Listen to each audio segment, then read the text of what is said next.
Curiosity is the most radical act of conservation.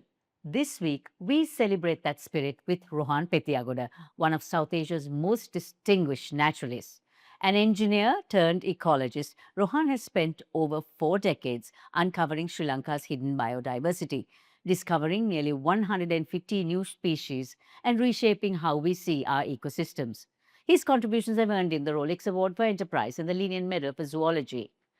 In what he calls his final book, The Curious Naturalist, he distills a lifetime of wonder into 127 essays that challenge assumptions, provoke debate, and remind us why Sri Lanka is a living laboratory of evolution.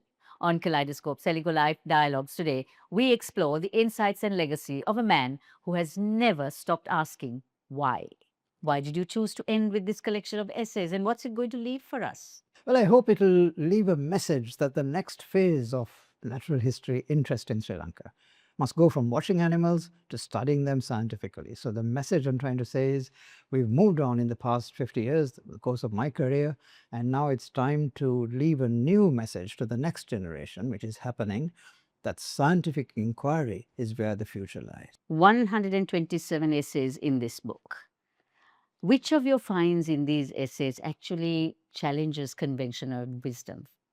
I think the one on microendemism. Microendemics are these species that occur in very, very restricted, confined little places. There's hundreds of species of plants like that in Sri Lanka, which are just known from one tiny place. There are fish like the bandula barb in a couple of 100 meters of a single stream. You go downstream or upstream, the fish isn't there. What makes these animals so philopatric, so much in love with their local surroundings that they won't venture outside? Is it that they can't because they can't get the food they need, or because they get some disease when they go outside? What's driving this? We have no clue, whether for plants or for animals. And I think to understand this better is the fascination that lies for me ahead. Of these essays, were there any favorites for you? I think the one where we're talking about sexual selection is going to have a lot of resonance, and this recurs throughout multiple essays, where I'm looking at the way in which a peahen chooses a peacock, or animals choose their mates. And there's so much resonance in the way in which this works in human societies as well. How we display ourselves to the opposite sex in order to find a male. And I think that is really the most fascinating thing that I suspect most people will find out. Why women wear high heels is very relevant to what we in biology would call a mating strategy.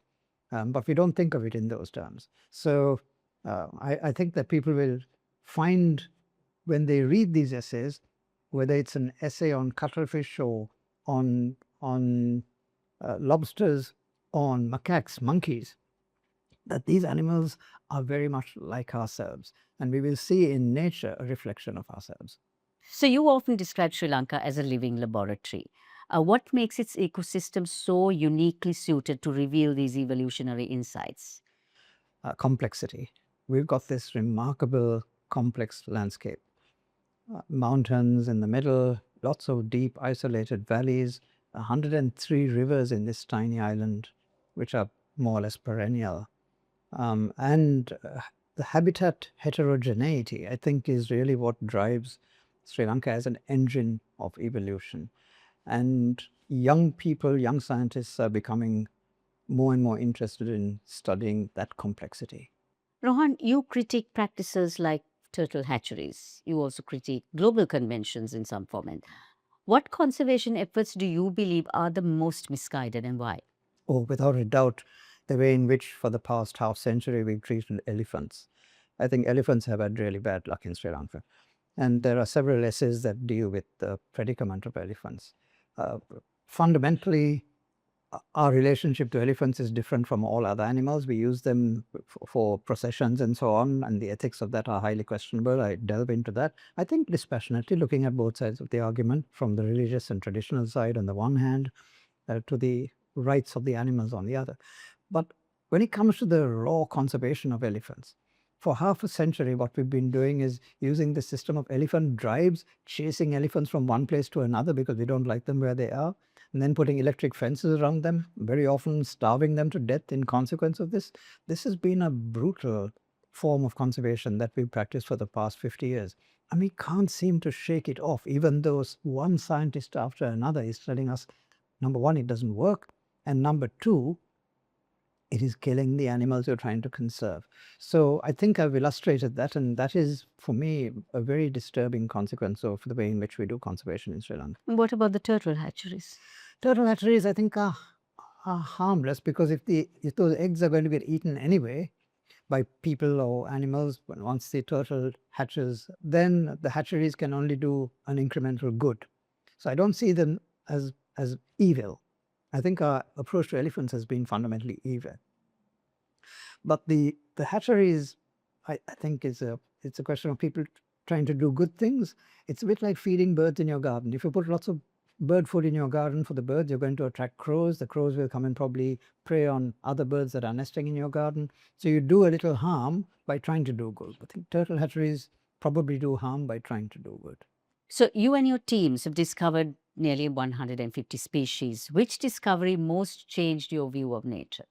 The discoveries that are being made recently by young people, some of whom I work with, have really fundamentally changed my view of how things are working in Sri Lanka. So these are not my discoveries, they're their discoveries. But just watching them happen has fundamentally changed not just my view, but I think the view of all scientists. But there's work on birds being done by young scientists, Dr. Rashika Ranasinghe, Dr. Sanjay Virakodi, and this is beginning to show us the meaning of species in Sri Lanka.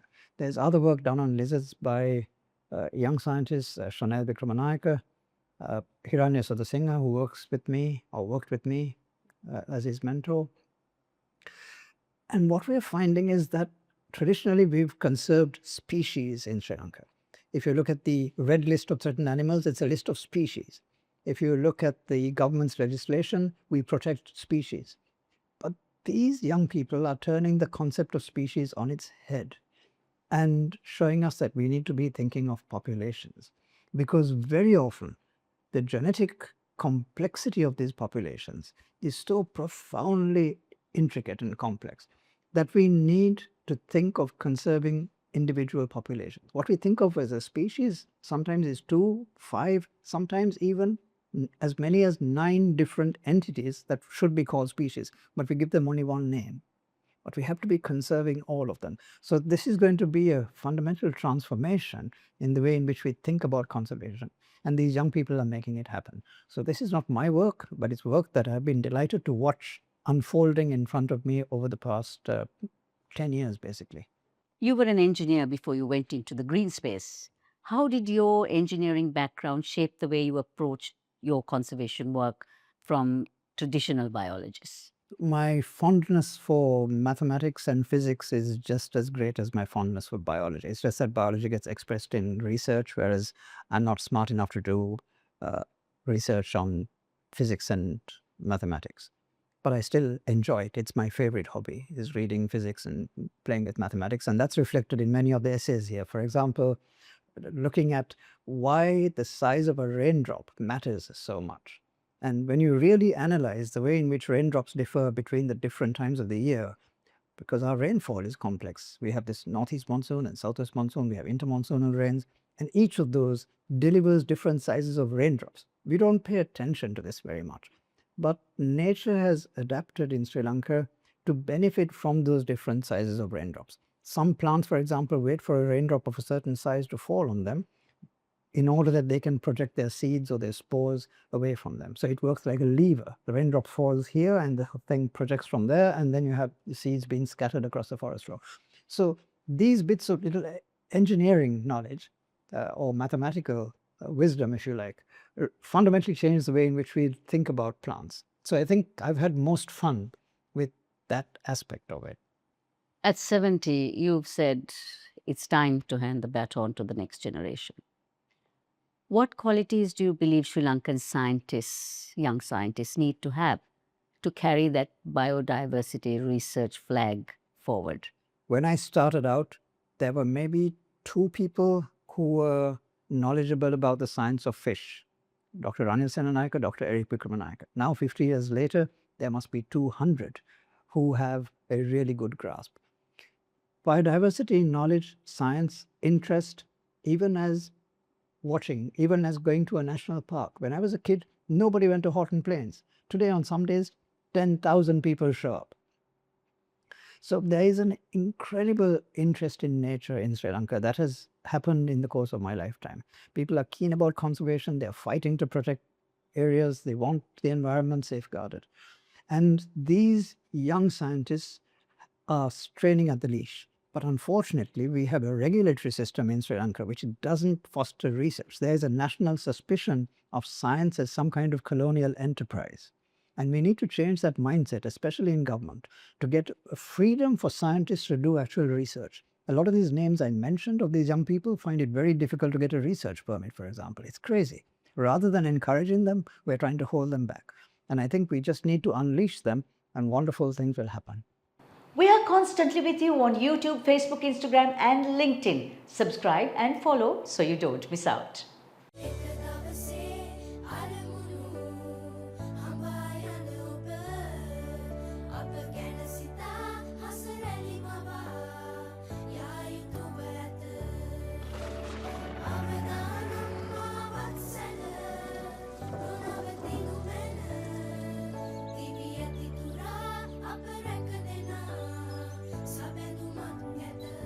You focus on your goals. We will take care of the risks. Silico Life.